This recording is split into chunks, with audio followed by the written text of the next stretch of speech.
ভারতের দিল্লির যন্তর মন্তরে আবারও নতুন করে আন্দোলন শুরুর ইঙ্গিত দিয়েছেন ককরোচ জনতা পার্টির প্রতিষ্ঠাতা অভিজিৎ দীপকে।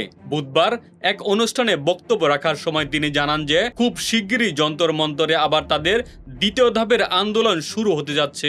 সামাজিক যোগাযোগ মাধ্যম ইনস্টাগ্রামে অনুসারীদের প্রশ্নের জবাবে তিনি এই সিজন 2 বা দ্বিতীয় ধাপের আন্দোলনের বিষয়ে নিশ্চিত করেন।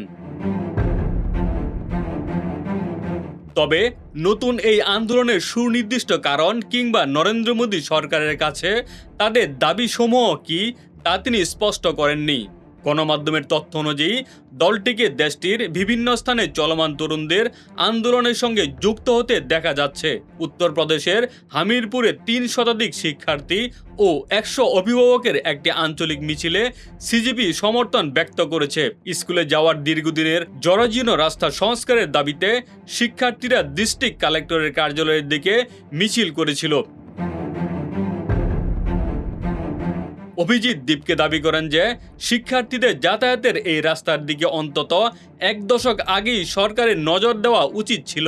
পাশাপাশি ককরোচ জনতা পার্টির প্রতিষ্ঠাতা অভিযোগ করেন যে তারা তাদের দলীয় বৈঠক আয়োজনের জন্য কোনো ভেন্যু পাচ্ছেন না।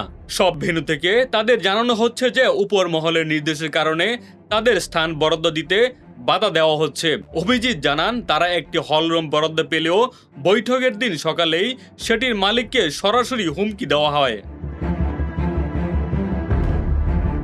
তাদের মতে ক্ষমতাসীন নরেন্দ্র মোদীর হিন্দুত্ববাদী দল বিজেপি রাজনৈতিক চাপের মাধ্যমে দলীয় কর্মসূচি বাতিলে বাধ্য করছে। সিজেপি নেতার দাবি, দেশের তরুণ সমাজ ও তাদের রাজনৈতিক উত্থানকে ভয় পাওয়ার কারণেই ক্ষমতাসীনরা এমন বাধা সৃষ্টি করছে।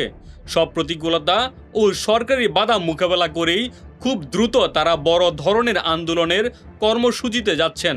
মূলত তরুণদের অধিকার ও আঞ্চলিক নানা সমস্যাকে কেন্দ্র করে সিজেপি তাদের রাজনৈতিক ভিত্তি মজবুত করার চেষ্টা চালাচ্ছে। ডেস্ক রিপোর্ট, বাংলা বাজার পত্রিকা।